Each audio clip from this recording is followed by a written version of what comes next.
Yes, mwana sawa sawa digital. Mambo vipi? Hope uko poa kabisa na unaendelea vizuri kabisa na mambo ambayo yanakuwa yanaendelea katika jamii yetu. Ikumbuke kwamba siku ya leo Simba Sports Club pamoja na Mbeya City wanakwenda kucheza mchezo wao katika kombe la shirikisho hapa Tanzania, nikimaanisha CRDB Federation Cup. Ni bonge moja la mechi ambalo kila mmoja anategemea kuliangalia, lakini pia kuwa poa. Lakini pia kumekuwa kuna story ya Baba Esther au watu wengi wanamfahamu kwa jina la Shomari Kapombe, mmoja kati ya wachezaji ambao wanafanya poa zaidi kutokea katika klabu ya Simba, na mara nyingi watu wengi wamependa kumuita Baba Esther kutokana na mke wake ameweza kumzalia mtoto wa kike na ameamua kumuita Esther. Lakini pia inaonyesha kwamba upenzi wao na Simba wameweza kumwambukiza mpaka mtoto, kwa sababu mtoto anavaa jezi sana ya Simba na imeandikwa nyuma Esther. Sasa wakati wanaenda kupiga penalty ya mwisho niliona uwanja wote umekaa kimya. Huyu namnukuu ni Baba Esther ambaye ni Shomari Kapombe, ile siku ambayo ameweza kucheza na Almasri mpaka wakaweza kuivusha Simba kuweza kwenda katika hatua ya nusu finali. Sasa maneno haya alikuwa anayaongea kwa kusema kwamba wakati naenda kupiga penalti ya mwisho niliona uwanja wote umekaa kimya unasubiri penalti yangu.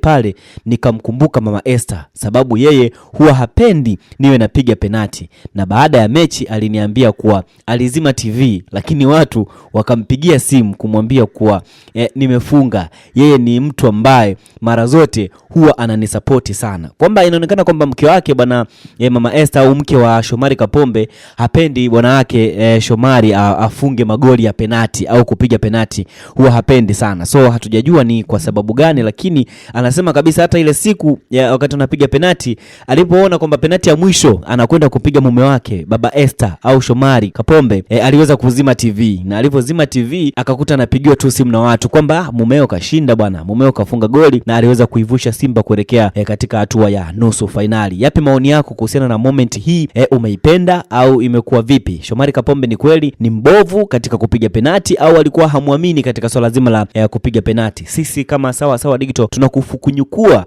habari sehemu yoyote ambayo unastahili kuipata na sisi kuweza kukuletea hapo kigunjani mwako. Endelea kutufuatilia sisi kama sawa sawa digital katika YouTube yetu, subscribe channel yetu, lakini pia kule Instagram katufollow, Facebook katufollow pia, bila kusahau TikTok pamoja na X tunatumia jina moja tu kama sawa sawa digital. Utakuwa umetisha kinoma noma endapo utafanya hivyo.